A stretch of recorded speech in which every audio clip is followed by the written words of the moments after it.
pa u mjaftuar me... A bëhet do të Partia Demokratike drejtuese kësaj kauze, kësaj beteje?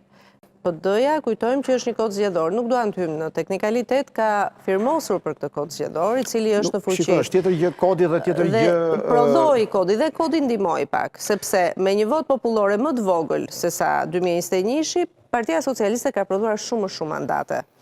Partitë e vogla me të njëjtat sasi votash, si futën një deputet, ndërkohë ka prodhuar 6 për PS-n. Pra, ka një lëmsh kodi këtu. Nuk po jankohet kësaj Partia Demokratike, sepse di që është bashkautore e kësaj.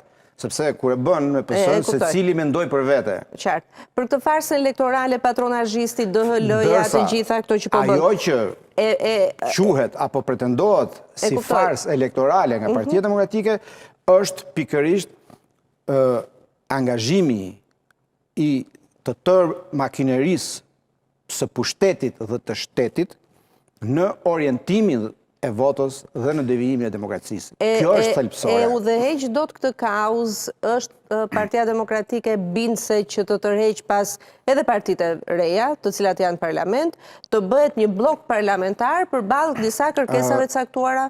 E ka autoritetin moral? Këtu besoj kemi të njëjtën ndarje si në zgjedhje. Sepse edhe partitë e reja kanë pretendimet e tyre, madje edhe më shumë se sa PD-ja, sepse Partia e re është ajo që ka hapur atë kutinë në Vlorë. Janë ato që janë diskriminuar më shumë në përkthimin e votave në mandate.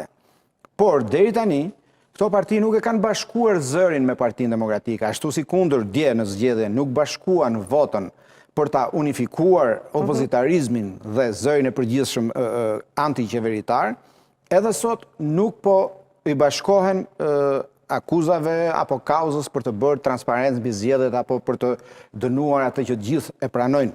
Shteti, pushteti, ekzekutivi, administrata, nuk I bashkohen PD-s. Pse? Ka autoritet moral që PD-ja të jetë në krye të kësaj beteje apo e bën pis kauzën? Së pari, unë besoj që Partia Demokratike nuk është partia më e besueshme në këtë drejtim. Dhe për të mos ngatruar partinë si një organizat politike e madhe ku ka absolutisht njerëz shumë të devotshëm, shumë idealist dhe shumë të gatshëm për të punuar për këtë vend, besoj që nuk është zoti Berisha personalisht njeriu që do duhet ta udhëheqë këtë kauzë, sepse është ai që ka treguar që në ditët e tij më të pushtetshme ka bërë edhe më keq me votën. Dhe politikani nuk mundet të pretendohet që hajse ka bërë kthes tash, edhe po I harrojmë ato që ka bërë. Berisha është ai që historinë e tij e ka mbi kurriz. Të mirë apo të keqe, është ajo që I ka prodhuar edhe kosto Partisë Demokratike. Në mënyrë absolute, unë nuk mendoj që me që zgjedhjet mund të jenë deformuar, fajin e ka Berisha. Sepse ka një përpjekje për ta orientuar komunikimin publik drejt kësaj qasjaje. E kanë fiksuar të kemi do largohet Berisha, do ri Berisha, do iki Berisha, ndërkohë që mund t'iki Berisha dhe vazhdo njësoj, po doja. PS-ja vjedh votat me që nuk është në gjendje t'i ruaj Berisha. Dhe unë besoj në këtë rast, kodi penal dënon së pari hajdutin, pastaj dënon edhe rojen për mungesë vigjilenca apo e quhet për mos veprim. Por, gjithsesi, Berisha me ato që është dhe me ato që përfaqëson, ishte një kosto në zgjedhje për opozitën në tërësi, ishte muri që pengoi për bashkimin e të gjithë aktorëve opozitar dhe është njeriu që personalisht besoj është edhe shkaku se përse edhe Bashkimi Evropian nuk e mbështet opozitën në këtë përpjekje legjitime, theksoj, legjitime dhe shumë të rëndësishme për të ndëshkuar çdo veprim që ka deformuar votën. Ne duhet të vendosim një vijë të kuqe. Nuk mundet që votat të shkelen, të grisen, të manipulohen.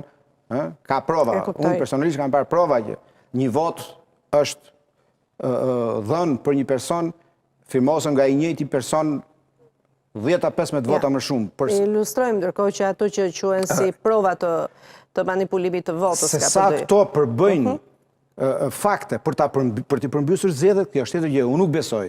Por gjithsesi edhe sikur vetëm një vot të jetë shënuar aty në emër të një kandidati, nga një vëzhgues, nga një numërues, nga një komisioner, sërish edhe kjo duhet të marrë fund. Për këtë arsye mendoj që kauza e opozitës duhet shkoj përpara. Por prap për të mbetur pyetja juaj, unë besoj që është besueshmëria jo e duhur si e aktorëve ndërkombëtar që duam apo s'duam ne i kemi pranuar të na vënë cavula mbi kurriz, por edhe publiku, përtej atij që është ngushësisht mbështetës i Partisë Demokratike.